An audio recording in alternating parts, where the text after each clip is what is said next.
I'm Jim Westwood, President-elect of the City Club, filling in today for President Mary Kramer. I'd like to begin this afternoon by welcoming three new members to the Portland City Club. They're seated at the table on your right at the front of the hall. And when I introduce them, I'd like them to stand, please, and remain standing, and then we'll greet them all to City Club with a round of applause at the end. First is Frank Barnett, who is co-creative director of Reed Harris Direct Marketing and the author with his wife Sharon of Working Together, Entrepreneurial Couples, perhaps an autobiographical work. Also, Keith Bartholomew, an attorney with 1,000 Friends of Oregon, and Andrew Linehan, Senior Environmental Planner, CH2M Hill. Welcome, all three of you, to City Club.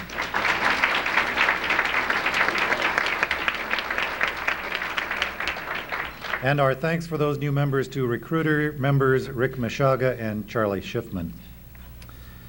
Next Friday, August 17th, our program will feature Paul LeBlanc, Senior Vice President and Director of Marketing for Saks Fifth Avenue, in a talk titled Saks, Upscale Retailer Comes to the Northwest.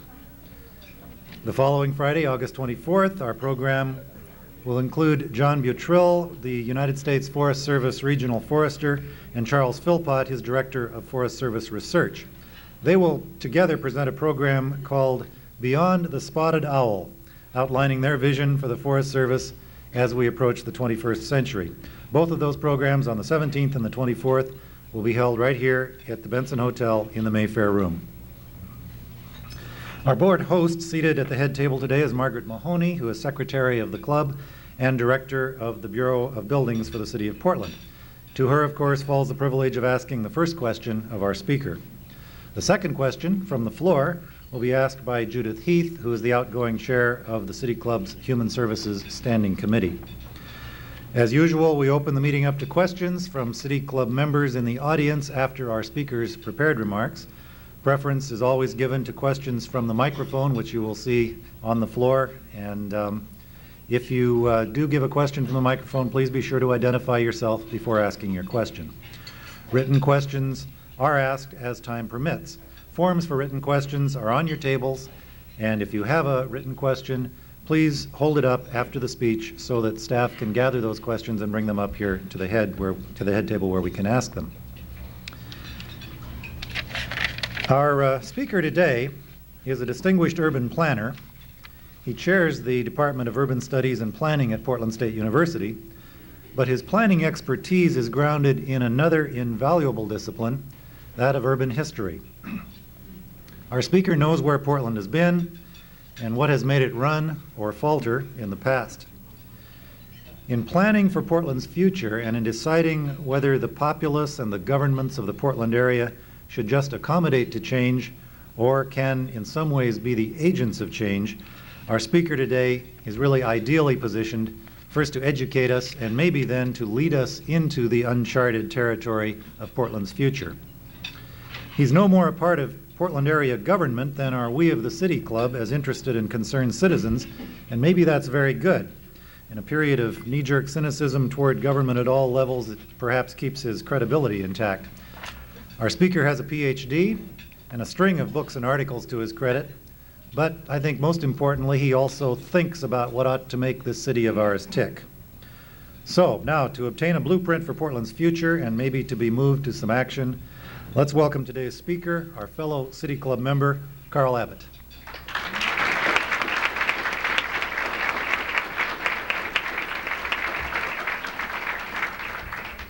Thank you very much. I'd like to start with a little bit of literary reference to show you that the urban planners and social scientists also read the great books. As you will remember, when he launched into the tragic story of Anna Karenina, Leo Tolstoy wrote that all happy families are alike. Each unhappy family is unhappy in its own way. When we look at cities rather than families, I think that it sometimes makes more sense to turn Tolstoy on his head. It often seems that every unhappy city is the same. A tale of crime, poverty, neighborhood decay, discrimination, economic collapse. That's perhaps what George Romney, some years ago when he was running for president, was trying to say when he unfortunately put it, "You've seen one ghetto, you've seen them all." Well, that comment did not help George Romney become president, but I think there's a certain truth there. Every happy city, in contrast, is happy in its own special way. There's nothing quite like Paris. Copenhagen is different from Florence. Americans are fascinated by Toronto because it seems so close to an American city, yet different in so many ways. US cities also have their individuality, their unique civic character. Even lacking the difference in climate, no one would ever mistake Salt Lake City for New Orleans. Eugene may be many things, but it's not Dallas. New York is like nothing you'll ever see in Battle Creek or Battleground. In the dozen years that I've lived in Portland, I've spent a lot of time thinking about this city's character. For example, I've tried to do statistical comparisons of economic, social, and demographic factors to find Portland's twins around the country. The results, unfortunately, don't help a great deal. For the cities that look the most like Portland in terms of population, economic base, religious affiliations, and a couple dozen other factors are places like Kansas City, Indianapolis, and Columbus. These are wonder-bread cities. They may be nice places to live. The Chicago Tribune once called Columbus the least depraved city in America. But they are not places with much in the way of personality. Being from Ohio originally, I can put the knock on Columbus. When we look at Portland head-on, we find what looks like a basic contradiction in its civic character. On the one hand, we're accustomed to taking the first prize, or at least a bright ribbon, in urban comparisons. We're the most livable city, or maybe it's the 13th most livable. We're the most polite city one year, and a quite respectful 6th the year later. We're a good city for raising children. We're one of the top cities for women. We're a recognized leader in the arts. We're a prize winner for urban design. We're one of America's 10 hot cities. Or is it one of 6 cities to watch for the 90s? You can go on and on with these lists. But at the same time, observers who probe the surface have historically found that Portland has been adamantly conservative, not in the explicit political sense that we're close cousins of Jesse Helms, but in a more basic social sense of preferring life on an even keel. Richard Neuberger, in the days before he entered the US Senate, once profiled Portland for the Saturday Evening Post. What did this eloquent advocate of the New Deal and liberal democracy find most characteristic in the town? Placidity and gentle living. A few years earlier, another journalist commented that, quote, "To know what Portland would do under the stress of any given set of circumstances, it is only necessary to imagine how Calvin Coolidge would act." How can we reconcile these two faces of Portland? The conservative town that keeps winning national attention for its civic innovation. What I'd like to do in the next few minutes is first look at the city's recent past to ask what kind of change Portland has actually experienced in the last 20 years, and ask how does the character of the city help us to understand what I call the Portland Revolution, in quotes. Then I want to pivot 180 degrees to ask what the particular character of Portland suggests for our continuing ability to sustain civic innovation. For I'd argue that we'll do best in the future if we build on what we've done well in the past. Now, in the 1970s, Portland experienced a peaceful revolution. It involved new people and new ideas, but it paradoxically built on the city's conservative character. If you're uncertain about the term revolution, let's ask the well-known journalist Neil Pierce.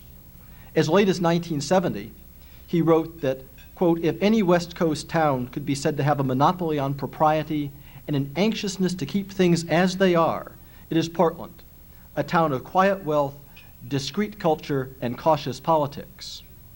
17 years later, in a letter to my colleagues Nancy Chapman and Joan Starker, Pierce described the political climate in Portland as open, spirited, and of course ready for the unconventional. Something happened in those 17 years that Neil Pierce was trying to put his finger on.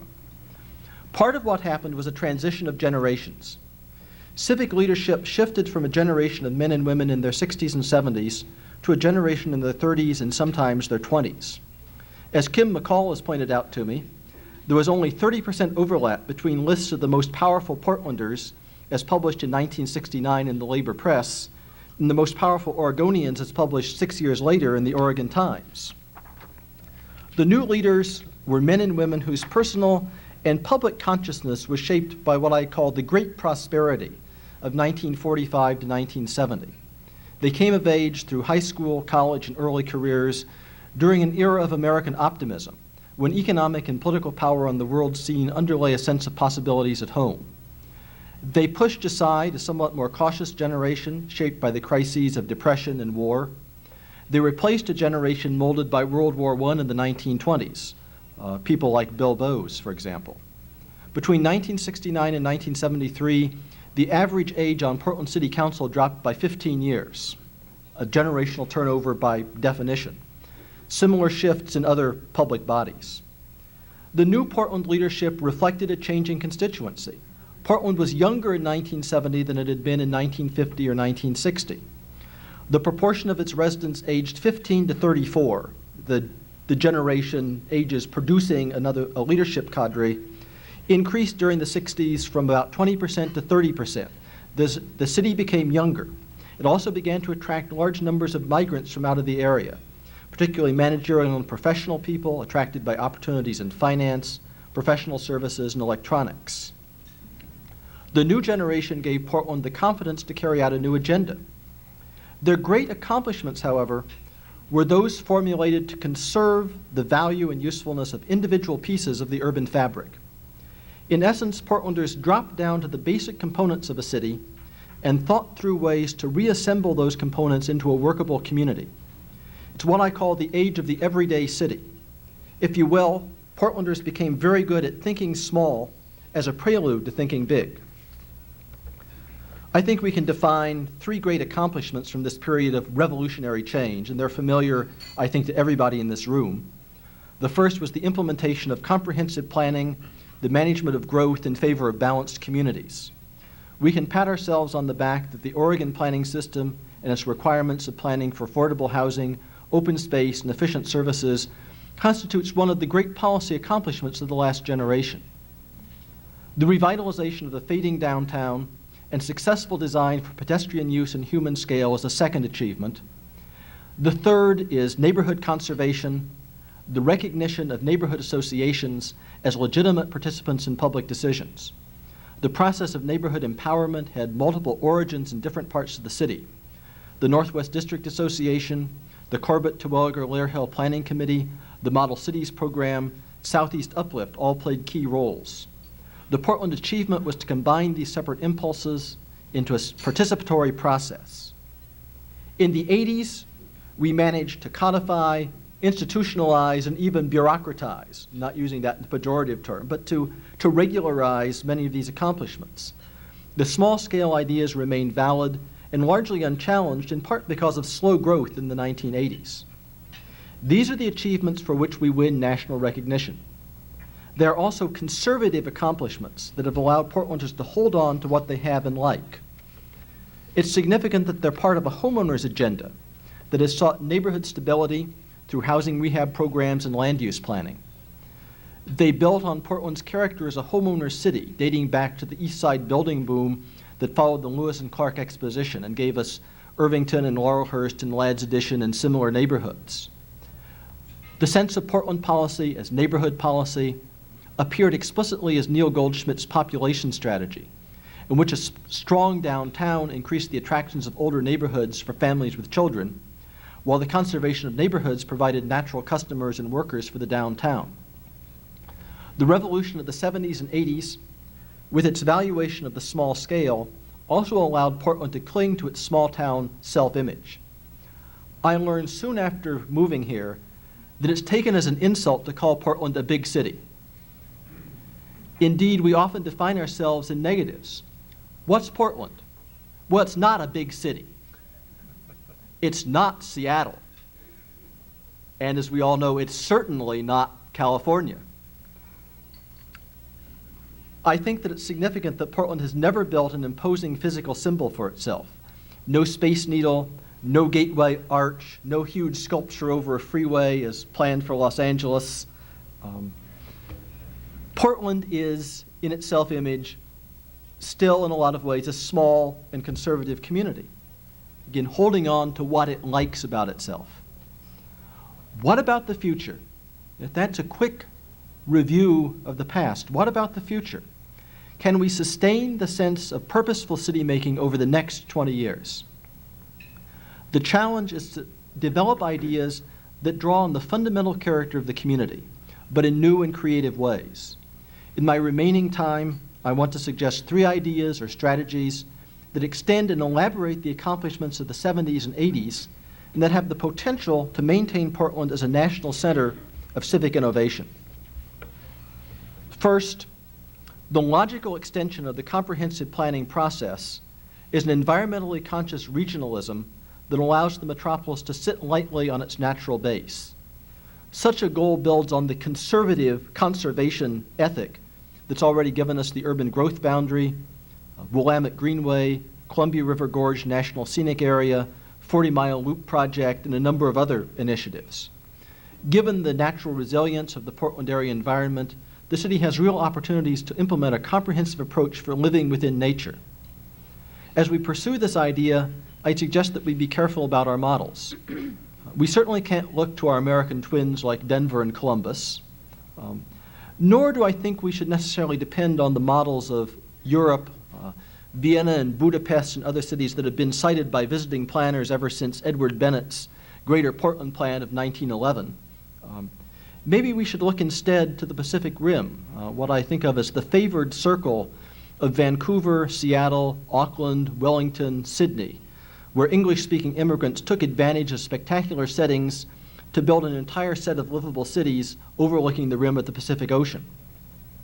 For example, although I don't think that there's much that Portland can learn from Seattle about urban planning, it is significant that Seattle's major steps toward metropolitan problem solving have revolved around the physical environment, especially the creation of Seattle Metro in 1958 to clean up Lake Washington and Forward Thrust in 1968 to secure park and open space. Portland over the next 20 years might consider defining a green belt focusing inevitable new development in tightly clustered communities beyond the urban growth boundary, a venerable idea in urban planning now in new revived circulation in San Francisco. Such a program could provide a specific substantive goal to justify regional planning to a new generation who may not yet have bought in on the regulatory process. Secondly, I'm convinced of the continuing importance of building on the downtown plan and central city plan to maintain the strong center that makes Portland special compared to Fort Worth or Tulsa or other middle-sized cities. When I visit a new city, I always check out the downtown, and in most cases I find that Portland stacks up pretty well. There, but for the grace of good planning, we could be. With our conservative habits, we've been reluctant to throw away our central core or abandon it to the fate of a Dallas or Houston, where high-rise office towers rise above great seas of dusty parking spaces by day and float by night on the humid Texas air like abandoned luxury liners, whose streets are as empty as the decks of the Mary Celeste. Portland still has the chance to maintain its downtown as everybody's neighborhood. The core is still the one common territory where everyone in the metropolitan area can mingle on relatively equal terms. That's a function that is not performed by Washington Square or Clackamas Town Center. Shared territory can create a sense of common public life and civic concern. I'm not arguing that only downtown property owners should make money from land development, but that downtown should continue to occupy a special position as the only logical meeting ground for the entire metropolitan population. Indeed, cities that got away without downtowns in the 60s and 70s now find that they need to create them out of whole cloth. San Jose, for example, has recently been spending nearly $2 billion to manufacture a downtown for itself. Well, we don't have to do that. We have one already. Strong downtowns can fulfill the essential urban function of generating new ideas by challenging old assumptions. More than a century ago, the British economist and philosopher John Stuart Mill, who was quite likely brighter than anybody in this room, summed up the creative role of cities. it is hardly possible to overrate the value in the present low state of human development, that's about 1850 he's talking about, of placing human beings in contact with persons dissimilar to themselves and with modes of thought and action unlike those with which they are familiar. Such communication has always been one of the primary sources of progress. It's for this reason that we need to watch for concern for the emergence of the outer city. In a process found everywhere in the United States, the evolution of Clackamas, Washington, and Clark counties has brought increasing self-sufficiency in daily life. What the metropolitan area needs to avoid is the East Bay or Tyson's Corner syndrome, in which an entire quadrant of the metro area secedes from the rest of the community and tries to reproduce the full range of functions of the central city for its own more limited constituency. Such a trend flies in the face of the intellectual function of cities. Despite numerous predictions, instant electronic communication will not reduce the demand for direct contact. Indeed, the better our ability to communicate, the more likely the demand is going to be for more face-to-face contact. How many people in this audience, for example, used their telephone this morning to make an appointment for some sort of face-to-face meeting? How many? There must have been, right? So much for electronic communication substituting for personal contact.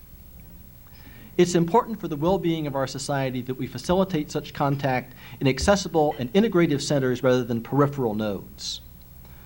Third, my third major point here, I'd like to develop another variation on the idea of cities as communication systems by suggesting that Portland's tradition of citizen activism and neighborhood involvement provides the basis for taking advantage of the emerging information age. There's been much attention recently to the centralization of information through teleports and technopolises and science cities. Many analysts argue that the information age will simply offer one more advantage to the control centers and make super cities like New York, London, and Tokyo even bigger. Portland, however, has the chance to pioneer in a different direction as a democratically networked city.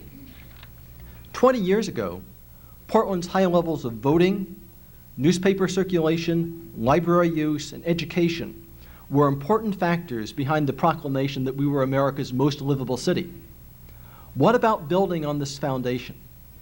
To date, the very different cities of Cleveland and Santa Monica have taken the lead in exploring computer-based linkages among citizens and public agencies. Santa Monica's public electronic network, for example, provides electronic bulletin boards of city information, electronic mail for exchanging messages with City Hall, and computer conferences. Some Portlanders have dedicated themselves to the goal of having the nation's 30th or 35th team in the National Football League. Perhaps the community might better try to create the premier system of free and publicly available information in the northwestern quadrant of the United States. The logical starting point for an information-active city would be to upgrade research collections, libraries, and community access systems. The Neighborhood Information and Communication Cooperative, operating under Portland State Center for Urban Studies, has taken a step in this direction by direct computer linkage of neighborhood associations and city offices. Part of the database is a list of 30,000 Portlanders who have been active over the years in neighborhood groups and civic organizations. Now that it's accountable to the citizens, in part with a nudge from the City Club, among others, the highly regarded and extensively used Multnomah County Library is another starting place. So is increased networking and access to the city's colleges and universities as resources for the entire community. There was some discussion of that point at the Friday luncheon last week by Michael Mooney of Lewis and Clark. This is a goal that would capitalize on Portland's conservative heritage of civic participation and neighborhood involvement. The empowering effects, not just of literacy, but of skills and information access could make the city a center of new ideas from the grassroots. We are not going to evolve into a world control center to rival Singapore, Los Angeles, or Paris. We can try to build on our strengths to join the select company of what geographer Peter Hall calls the world's innovative milieu. It's new challenges and new ideas. Perhaps some of the ideas that I've suggested today, perhaps other ideas generated by people in this room, but new challenges, compelling ideas that will attract the new generation of civic participants and leaders that Portland will need. The Oregonian recently offered editorial suggestions for the next round of mayoral candidates. Most of them are names people who would have been recognized 15 or 20 years ago. Tom Walsh, Vera Katz, Charles Jordan, Earl Blumenauer, Gretchen Kafori. These are all men and women who have made major contributions to the community and who are likely to make more. Nevertheless, we're going to see inevitable changes from burnout, attractions to the private sector, transition to other issues or arenas of government. The career of Neil Goldschmidt, a fast-track guy if ever there was, shows all three of those factors in operation. Because of the recession of 1980 to 85, the resulting outmigration from Oregon, Portland has the additional problem that we've skipped half a generation of new blood. The metro area grew older in the 1980s after growing younger in the 70s. For contrast, look at Seattle or at Washington, D.C. That's where you'll find the ambitious and energetic 25 to 35-year-olds who left or more likely never came to Portland at all.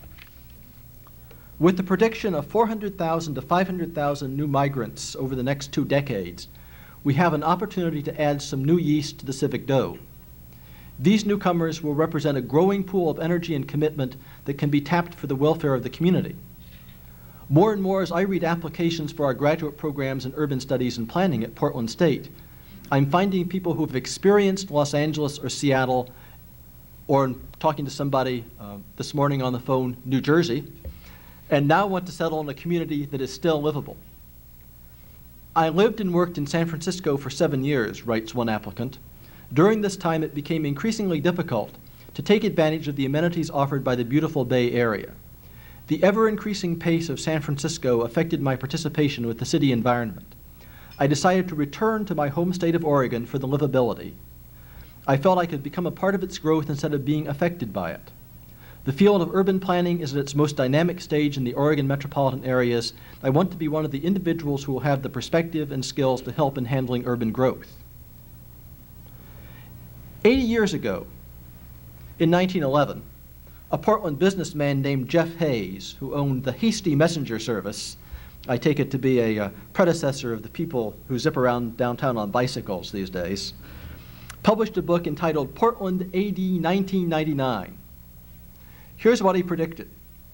A population of 7 million, that's 5 times the present total, a settled area stretching all the way from Hillsborough to Sandy, right on there, a civic center covering several blocks with buildings linked by sky bridges, a somewhat controversial word in Portland planning, a 50-story department store at the city center, a 12.5 Rouse projects stacked on top of each other, if you want to envision that.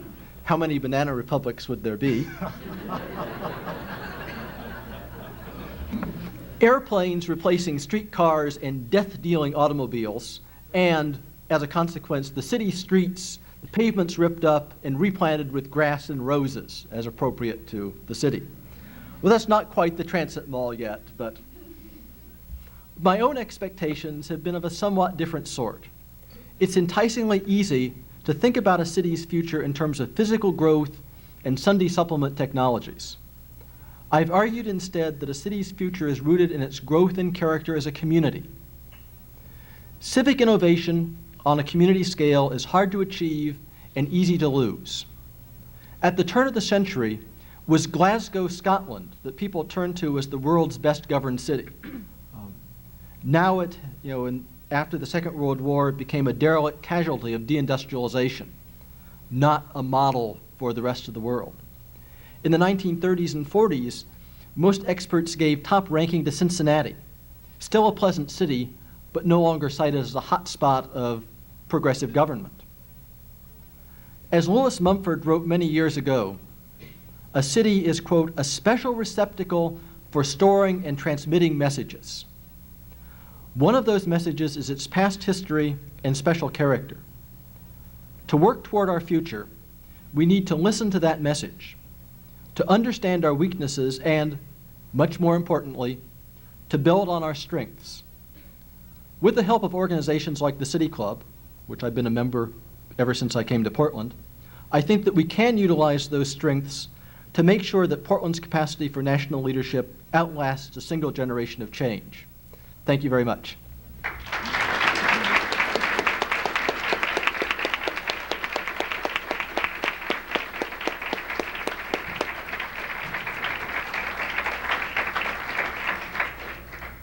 Thank you, Professor Abbott, for a broad perspective with some pointed suggestions and I think an inspiring speech altogether.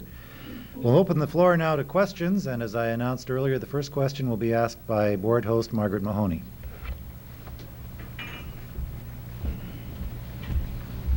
Thank you, Jim. Dr. Abbott, you offered a number of challenges to our future generations of leaders. It would seem that the rewards for public service are becoming more and more elusive.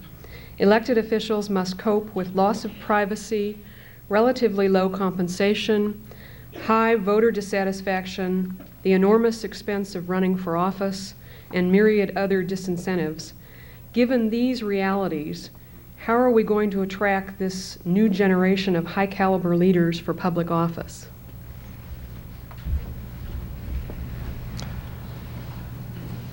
I think that Portland has some special advantages.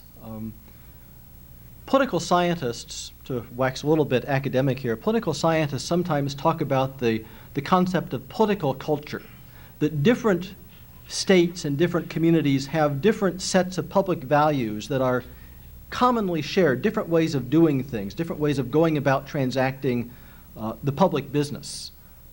There are certain states and communities where corruption, for example, is normal. It's the way it's done.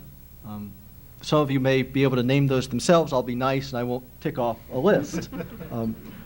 Other states and communities have a very strong tradition of public regarding values, of civic concern and civic awareness.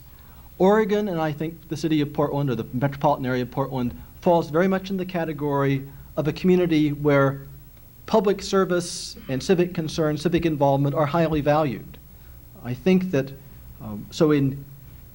given all of the kinds of problems that you listed, all of which are very real, I think that there are rewards that a community can give in a city like Portland, the rewards of prestige, the rewards of satisfaction, which ultimately are going to have to be the ultimate rewards of public service. I think that Portland is in a good position to build on that tradition of whether it's grassroots citizen involvement or values of other values of again the public regarding values. And I would see within this city the strategy is to offer in a sense the same kind of appeal the City Club offers, to inform, educate the public, to build leadership, to bring the citizens into involvement with public issues, and to build on that base of involved citizens. I see that as the avenue that we should follow. Judith Heath, Chair of Human Services. Dr. Abbott, thank you for a very positive view of a city I love.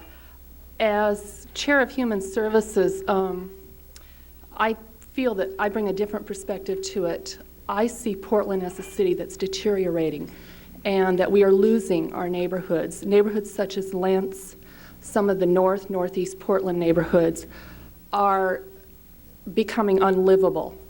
And the older neighborhoods that are still livable are being priced out of the range of the average working class family. Do you see that anyone in Portland is addressing these issues, and what's the future for maintaining this as a middle class city?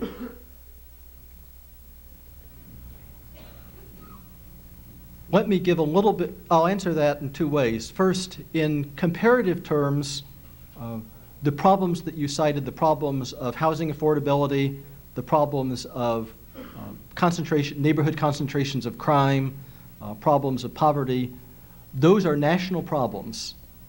Those are problems which have to be addressed at least in part on a national scale.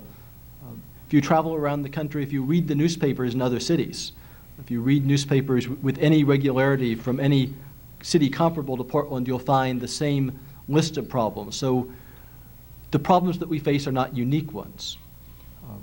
In the city of Portland, I think that we are, in a lot of ways, trying to address some of those problems. The northeast neighborhoods that I'm most familiar with, I'm a northeast Portland resident. I ride the bus through different parts of northeast Portland as I've as I commute to Portland State. There's a major city planning process, going on right at this time, dealing with the Albina community plan, with much of planning for public services and economic development in much of North and Northeast Portland, a number of other initiatives. I think that we have, in fact, an active public sector dealing with a lot of the kinds of problems that you've mentioned. Housing affordability. Much of the problem of housing affordability and housing issues has to do not just with housing, but with income levels. I see one of the biggest problems in North and Northeast Portland not as a housing problem, but as a jobs problem, a jobs and employment problem. There are a lot of strengths in even neighborhoods that most of us would look at and say are troubled. There's a lot of strength of a potential stable working class and middle class population that you could build on, especially if jobs were available. So in this case, I see an economic development strategy dovetailing with city planning strategies and initiatives as the way of addressing that. Chuck Williams, member and member of the board. I'd like to add to that recent commentary. You've talked about the forces of national problems of poverty in the economy. In addition to that, I'm looking at you didn't really talk about the population shift when another 400,000, 500,000 people move into this area. You say we're not another Seattle, we're not another San Francisco. When that many more people move in, what will we be, especially considering that so much of this growth is outside of our Portland area of control when we're looking at Clackamas County, Washington County certainly as the centers of growth. What will this city look like 10 to 15 years from now with that many more people? Will we be more out of control the way Seattle is in terms of growth? Well, if we add 500,000 people to the Portland metropolitan area, we'll be still a little bit smaller than metropolitan Seattle is right now, but that's a pretty reasonable kind of comparison. We have tools in place now that other communities, the Bay Area and Seattle, the Puget Sound area, the ones that come most often to mind in Portland because of travel patterns and familiarity. We have tools in place right now that neither of those communities does have in place. The systematic land use planning, urban growth boundary, which is under discussion and consideration right at this point. There was recently I think a Wednesday noon forum a few weeks ago discussing the future of the urban growth boundary, again sponsored by the City Club. I was suggesting the possibility of a combination of infill and continued development within the urban growth boundary and the possibility of looking toward a greenbelt and satellite community pattern for absorbing some of that population growth over the long run, so that you can avoid purely a outward expansion of the urban growth boundary, sort of acre by acre and mile by mile. The idea of a greenbelt and satellite communities goes back almost 100 years in urban planning thought. It's been tried with some success in other countries. It's under discussion in the San Francisco area as a proposal. It was part of the Neil Pierce report on Seattle that some of you may be familiar with, was proposing something of that same sort. So I'm suggesting looking at using the tools that we have, but looking at some new solutions that may be appropriate for a community, significant, size larger. Kathy Oxborough, City Club member. It seems like a lot of governmental entities are engaging in some kind of strategic planning process these days. What do you think has prompted that effort, and what might we expect from it? The City of Portland, the state, Metro, Multnomah County all have some kind of vision committee. I think that it's in the Portland area. I believe that it's been prompted by a sense that much of the agenda of the last 20 years has been either accomplished or is in the process of being put in place. That much of not that we've done everything right, not that we've done everything that might have been suggested, but a sense that there was a wave of ideas. Some of the things I tried to mention briefly from the 70s and 80s, which we are doing or which we've been responding to and evaluating, deciding what to implement, that there's need for the next generation to look forward to planning for the 21st century. So that we have, for example, the Portland's Future Focus effort, the recent Civic Index effort, a number of other strategic planning efforts. I think we're probably at the stage where those efforts are generating a lot of new ideas, reaffirming some old ideas, generating some new ideas. The task, not over the next 6 months, but over the next several years, is going to be to take all of those different efforts and begin to fit those into a coherent package to deal with the needs of the entire metropolitan area, rather than just an individual county. A few weeks ago, I spent a couple days at a workshop with officials from Washington County talking about the future of Washington County. The issues on their list are exactly the same issues that are on the agenda in the San Francisco Bay Area. We're going to need to do, I think, start from the bottom up, start from individual jurisdictions, and then begin to link, for example, the Portland efforts and Washington County ideas into a broader program and a kind of vision for the future. What I was trying to suggest with my 3 points is a few hooks that people might start to think about as ways of bringing some of those different pieces together.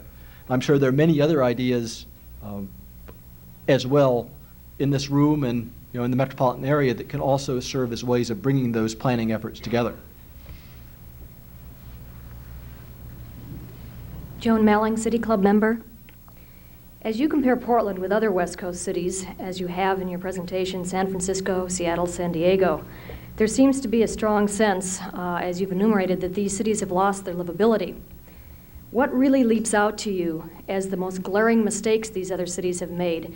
You mentioned the Tyson's Corner phenomenon, for instance, in Virginia with the Washington, D.C. area, and can Portland still avoid them?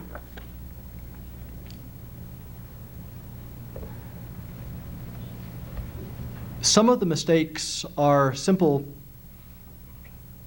in terms of those that leap out most obviously. I think maybe I'll reverse the question. What is it that Portland still has that those communities may lack? And my answer is a single focus, an integrative focus that still functions for the entire metropolitan area. What again I call downtown everybody's neighborhood. That makes it uncomfortable to some users. It makes it uncomfortable, the fact that it's a neighborhood or a shared territory not only for middle-class office workers, but also for teenagers with funny-colored hair and people of different ethnic and racial backgrounds, for people begging for quarters. Yet there's a sense that Portland still coalesces, the metropolitan area can still coalesce around a single center. And I've been very pleased to see that key public facilities, Convention Center, OMSI, for example, are locating in sort of the central city area.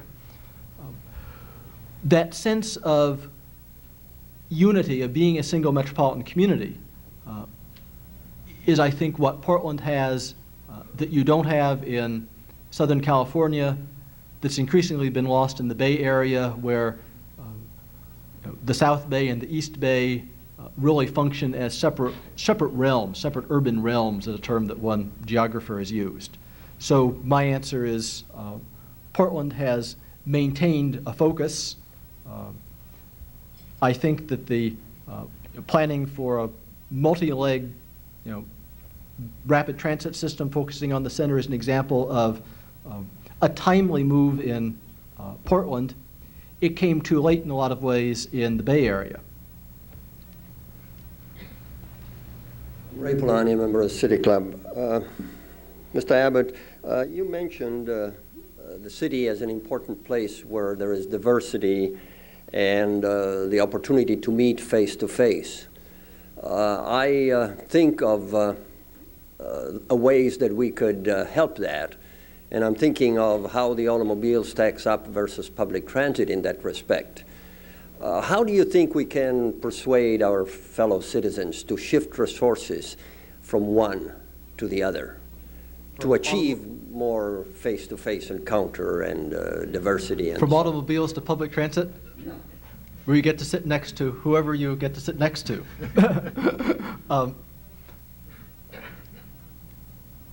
The flippant answer is raise oil prices.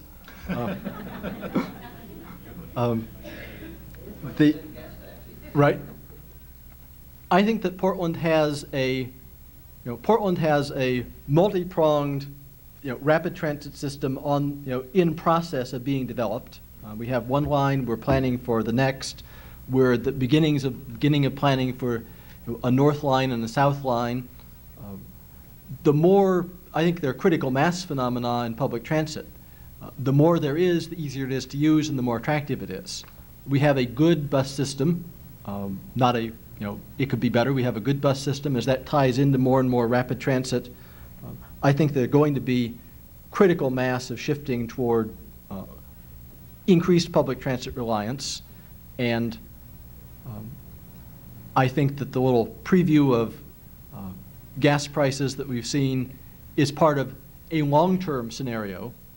Even when prices were low and oil was flowing abundantly in the mid-'80s, everybody's saying, well, this can't last, but maybe it won't. Maybe it will last as long as I'm in the White House. So I think the long-term trends are in the direction of increased public transit use, shifting of the balance. Nina Johnson, City Club member. You talked a lot about the character of Portland, and has been mentioned by you and other people here, it's really the region that is now determining our fate in a lot of ways. Can you talk about a little bit how you view the character of some of our neighboring communities and whether or not those characters are compatible with Portland's? Okay. When I was using Portland, characterizing Portland as a community, I was speaking in most cases about the metropolitan area. I think that there's more in common if the question was referring, for example, to suburban jurisdictions within the metropolitan area, referring to Beaverton or to Gresham or Oregon City or Clackamas County. I think that there's much more in common than there is separating in terms of basic values, separating people within the city limits of Portland and people outside those city limits. We all know that those governmental boundaries within a metropolitan area are somewhat arbitrary, the results of history and politics and negotiation. I think that most of the base values are metro-wide values, community-wide values in this broader sense. Here's a written question that was passed up. I guess it includes a presumption. The question is, what strategies can you suggest to protect Forest Park from urban development? But being the devil's advocate, one might ask, do we need all of Forest Park to be preserved from urban development?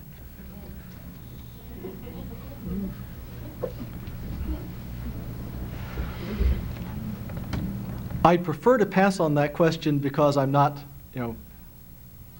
it's beyond the details of the some of the controversies relating to Forest Park right now and the vicinity of Forest Park. I don't have not have mastery of those details. It seems to me that for the the second question, is there an advantage to having such a big forest park? Do we need it? It would be, once we have it, it would be foolish to give it up. We acquired it by accident, by and large, mostly through the result of the Great Depression and abandonment, tax foreclosure of cut-over lands. It was a gift of history, if you will, rather than in its size and current form, rather than explicitly planned. Although every park planner who looked at the city said, obviously, the ridge of the crest of these hills is a logical place for park development. As I understand it, and again, this is beyond my area of expertise, there are some real advantages to maintaining a very large-scale forest park as a wildlife corridor that go beyond the purely recreational, the hiker-jogger uses. So there's some real advantages in terms of maintaining the natural systems within which the city can be built and within which the city can function. On the same question blank, there was another question which I'd like to use as a follow-up, because you mentioned the wildlife use of Forest Park. The question is for your comment on the idea from Friends of Forest Park for a greenway that would stretch from Forest Park to the Pacific, I presume for other reasons, so that wildlife might be able to roam freely to within the boundaries of the city. How could this be achieved? Your tax dollars at work, I imagine. Presumably that would be a state park system development. State park system has not had much money for any new park, although Governor Goldschmidt, within the past few days, announced some plans for state park improvement and upgrading and expansion. Something like a corridor connecting Forest Park to the Pacific would be a state level undertaking, I think almost by definition. I see a question from the floor.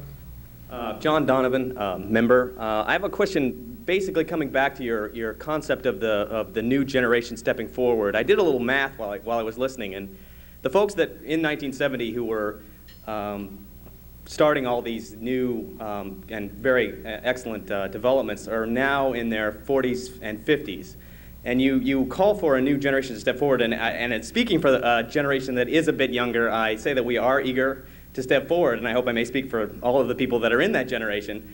But at the same time, I'm wondering, what about thinking of our good friend, Mr. Goldschmidt, how do we bring, it seems to me that we're talking about more generational cooperation. Because those folks, there was a generational turnover in this 1970, and we're really talking about a lot of people who I hope I may say are not, over the hill, still involved. And I'd like your thoughts on generational cooperation. I think that you're quite right. I believe that Portland is a very open community in terms of citizen access to public decision-making process, both in formal structures and in, again, I think in attitude. I think that, I found, again, in comparison to cities that tend to be run by tight circles, small cliques and small elites, Portland, although there are clearly people who count more than other people around the city, the Portland is certainly open to participation and influence from almost anybody who wants to get involved. Both, again, there are formal structures for doing that, and there are a lot of more sort of informal openness. So I see a lot of possibilities within the kind of community in which we find ourselves to see that linkage made. I don't think, and a lot of the values of that, what I call the 70s generation, are values that very much accept that activism and that involvement. So it's not going to be a case of pushing aside an old guard. It's simply my expectation that people move on to other things, people get tired, people move on to other things, people work for their city in different ways in different arenas, and I think there continue to be opportunities open up